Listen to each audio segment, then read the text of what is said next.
दोस्तों स्वागत है एक बार फिर से आपके अपने यूट्यूब चैनल में।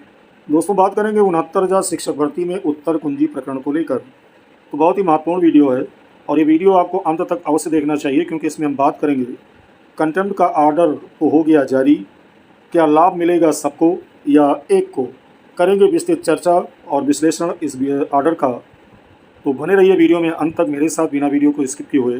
और यदि दोस्तों पहली बार इस चैनल से जुड़ रहे हैं और आगे भी चाहते हैं कि इस चैनल के माध्यम से लगातार महत्वपूर्ण ऑथेंटिक सूचनाएं आपको बिना रुकावट मिलती रहें, तो चैनल को सब्सक्राइब अवश्य कर लें ताकि मेरे वीडियो का नोटिफिकेशन आप तक बिना रुकावट पहुंचते रहें।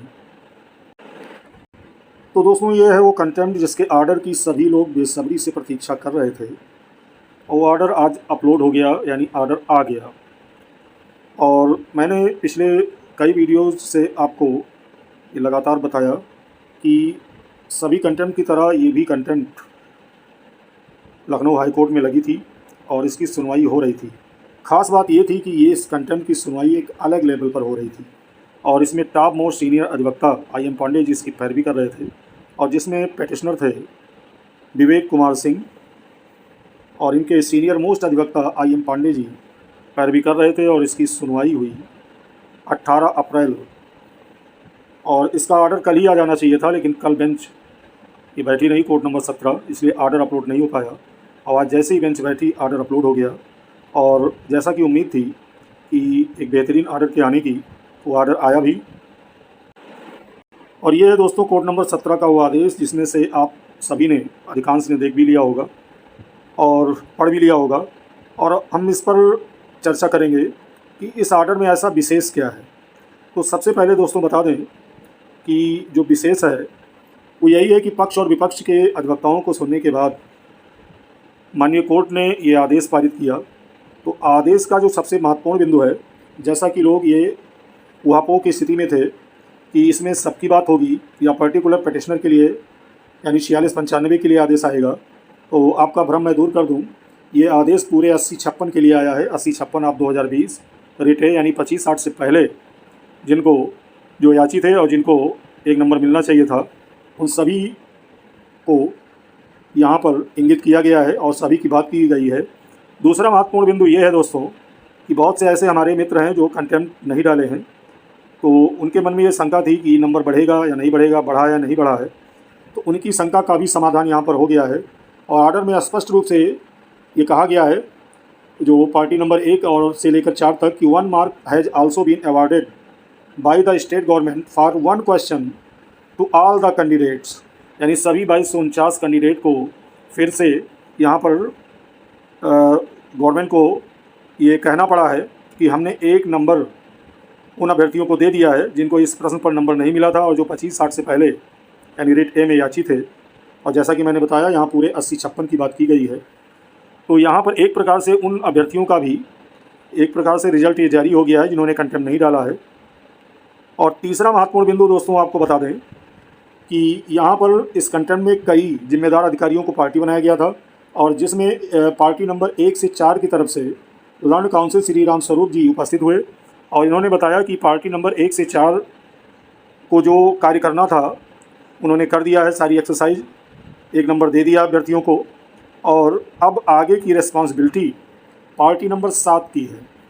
और पार्टी नंबर 7 की बात करें तो इसमें आपके नियुक्ति अधिकारी यानी प्रमुख नियोक्ता सचिव बेसिक शिक्षा परिषद हैं, और उनकी तरफ से फिर अधिवक्ता प्रस्तुत हुए श्री रणविजय सिंह, और उन्होंने वही कहा बचाव में पार्टी नंबर 7 के, जो अब तक सभी कंटेम्प्ट में ये कहते आए हैं।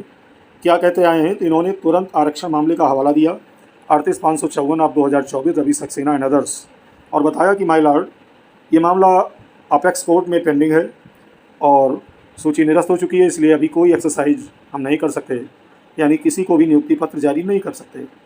और चूँकि मैंने बताया कि 90-46 की पैरवी एक अलग ही लेवल पर हो रही थी, और ये पहले से पता था कि गवर्नमेंट इसमें भी वही चीज़ें कहेगी, तो उसके काउंटर में जो रिस्पोंडेंट हैं, उनके जो अधिवक्ता हैं, उन्होंने 90-46 यानी आई.एम. पांडे जी ने 90-46 ऑफ 2022 का जो आर्डर है माननीय सर्वोच्च न्यायालय यानी सुप्रीम कोर्ट का, वहाँ पर रखा और समझाया कि ऑलरेडी सुप्रीम कोर्ट ने ये माना है कि ये मामला आरक्षण मामले से अलग है।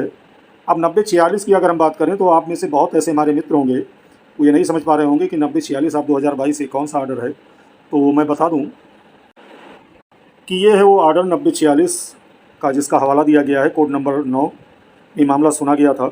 और आगे बढ़ने से पहले आपको बता दें इस आर्डर के बारे में, आपको याद दिला दें कि जो सुप्रीम कोर्ट से आपके 1 नंबर के आर्डर की बात करें जो डीबी से आया था, उस पर सुप्रीम कोर्ट ने अपनी जो मुहर है वो 9 नवंबर 2022 को माननीय के एम जोसेफ जी और ऋषिकेश राय जी की बेंच द्वारा लगाया गया था। और उसके बाद फिर सरकार ने हिला हवाली की और फिर प्रत्यावेदन लेने के बाद कोई भी आगे स्टेप नहीं बढ़ाया और ये उत्तर कुंजी का मामला फिर से सुप्रीम कोर्ट जाता है। और ये दोस्तों जाता है 25/9/2023 को फिर से। उस समय के एम जोसेफ जी रिटायर हो चुके होते हैं और ऋषिकेश राय जी के साथ बेंच साझा करते हैं संजय करोल जी। और आर्डर क्या आता है, तो आर्डर ये आता है 5 से 6 पॉइंट में, और जिसमें पॉइंट नंबर 4 सबसे महत्वपूर्ण है। इसमें कहा जाता है माननीय सुप्रीम कोर्ट द्वारा, accordingly we are not inclined to pass any order on this merit of the miscellaneous application, यानी जो एप्लीकेशन डाली गई है उस पर हम कोई भी आर्डर पास करने के इच्छुक नहीं हैं। फिर आगे कहा जाता है but the parties are left free to pursue their remedies in the pending contempt proceedings, लेकिन सभी पक्षकारों को इस बात के लिए स्वतंत्र किया जाता है कि उनके जो कंटेम्प्ट हाई कोर्ट में चल रहे हैं उस पर वो उचित पैरवी करके अपनी नियुक्ति हासिल कर सकते हैं। और ये आर्डर आता है 25/9/2023 को। और उसके बाद एक प्रकार से सुप्रीम कोर्ट ने ये डायरेक्शन दिया कि आप जाकर अपने कंटेम्प्ट पर उचित पैरवी करिए और वहीं से अपनी नियुक्ति का रास्ता, आपकी नियुक्ति का रास्ता खुलेगा। लेकिन उसके बाद पैरवी किस लेवल की हुई ये किसी से बताने की आवश्यकता नहीं है। और लगातार लखनऊ हाई कोर्ट और माननीय इलाहाबाद हाई कोर्ट में कंटेम्प्ट की सुनवाइयाँ होती रहीं और किसी ने भी इस आर्डर को वहाँ पर नहीं रखा और ना ही बताने की आवश्यकता समझी और ना ही किसी सीनियर को प्रस्तुत किया जिनके माध्यम से इस आर्डर को रखा जाए कि ये माननीय सुप्रीम कोर्ट पहले ही कह चुका है कि उत्तर कुंजी मामला सबसे अलग है, इसको किसी मामले के साथ जोड़ा नहीं जा सकता है। लेकिन दोस्तों जब 9046 माफ़ कीजिएगा 4695 का जो कंटेम्प्ट जिसकी हेयरिंग हुई 18 अप्रैल को, उसमें फिर से जब सरकार की तरफ से आरक्षण मामले का हवाला दिया गया तो पेटिशनर की तरफ से आई एम पांडे जी ने 9046 का आदेश रखा जज साहब के सामने और पूरी तरह से कन्विंस किया कि माननीय सुप्रीम कोर्ट पहले ही कह चुका है कि आप जाकर कंटेम्प्ट की कार्रवाई माननीय हाई कोर्ट में कीजिए, ये मामला आरक्षण मामले से अलग है, जिसको कोर्ट ने माना। और पार्टी नंबर 7 को यहाँ पर रिस्पॉन्सिबल बनाया और कोर्ट इस बात पर सहमत हो गई पूरी तरह से कि ये मामला अलग है और जानबूझकर अभ्यर्थियों को लटकाया जा रहा है। और इन सारी चीज़ों को मानते हुए कोर्ट ने पार्टी नंबर 7 को ये इन पर्सन 5 मई को तलब किया है और इस बात के लिए तलब किया गया है कि क्यों ना आपके ऊपर चार्ज फ्रेम करके आगे की कार्रवाई, अवमानना कार्रवाई की जाए। अब दोस्तों आगे की बात करें तो आपको बता दें कि 5 मई को इन पर्सन अपीयरेंस है और जहाँ तक मेरा मानना है कि कोई भी जो जिम्मेदार अधिकारी है वो ये नहीं चाहेगा कि कोर्ट उसके ऊपर चार्ज फ्रेम करे और फिर आगे अवमानना कार्रवाई करे। और मेरा जहाँ तक मानना है उससे पहले जो पेटिशनर हैं उनके लिए जो स्टेप है नियुक्ति के लिए वो विभाग ले सकता है और पूरी उम्मीद है। और कहीं ना कहीं यहाँ पर चूँकि 8056 ऑफ 2020 की बात की गई है तो यहाँ दोस्तों सभी के लिए अब सरकार स्टेप लेने पर मजबूर हो गई है। लेकिन मैं आपको बता दूं कि उत्तर कुंजी मामले में सबसे बड़ा जो रोड़ा था और इसको लगातार आरक्षण मामले से जोड़कर देखा जा रहा था, इस आर्डर का सबसे महत्वपूर्ण पहलू यही है कि वो रोड़ा समाप्त हो चुका है और कोर्ट पूरी तरह से मान चुकी है कि ये मामला अलग है। और 8056/2020 की यहाँ पर स्वयं कोर्ट ने बात की है तो ये सारी शंका का समाधान हो गया कि पर्टिकुलर ये आदेश 4695 के लिए है कि आप पूरे अभ्यर्थियों के लिए है। तो कहीं ना कहीं सभी अभ्यर्थियों के लिए ये आर्डर कहा जाएगा और अब ये सबकी जिम्मेदारी बनती है, चूँकि विभाग की कार्यशैली से आप पूरी तरह अवगत हैं, तो ये सबकी अब रिस्पॉन्सिबिलिटी बन जाती है कि इस मामले को अंजाम तक पहुंचाया जाए। और अंजाम तक पहुंचाने के लिए किसी एक सीनियर के ऊपर आप डिपेंड नहीं रह सकते, एक से अधिक सीनियर की आवश्यकता होगी।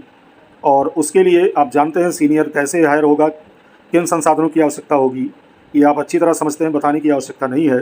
और मामले को अब कौन अच्छी तरह से ब्रीफ कर सकता है ये भी बताने की आवश्यकता नहीं है इस आर्डर को देखते हुए। तो दोस्तों अब संगठित होने की आवश्यकता है, क्योंकि एक अकेले बंदे ने अपने संसाधनों का प्रयोग करके आपको इस स्थिति में ला दिया है। तो आपकी क्या जिम्मेदारी बनती है ये आत्ममंथन करने की बात है।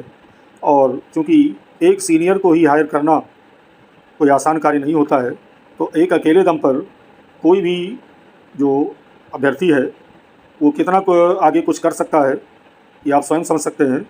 और नियुक्ति जल्द से जल्द लेनी है तो उसको किस रूप में और किस तरह प्रयास करना चाहिए ये विचार करने की आवश्यकता और संगठित होने की आवश्यकता है। क्योंकि जो काम अब तक सभी के सहयोग देने के बावजूद भी नहीं हो पाया था वो अकेले एक बंदे ने कर दिखाया है। तो अब आगे की रिस्पॉन्सिबिलिटी सबकी है जहाँ तक मेरा मानना है। तो वो वीडियो में दोस्तों इतना ही, मिलते हैं आगे की अपडेट के लिए, बने रहिए चैनल के साथ। बहुत बहुत धन्यवाद।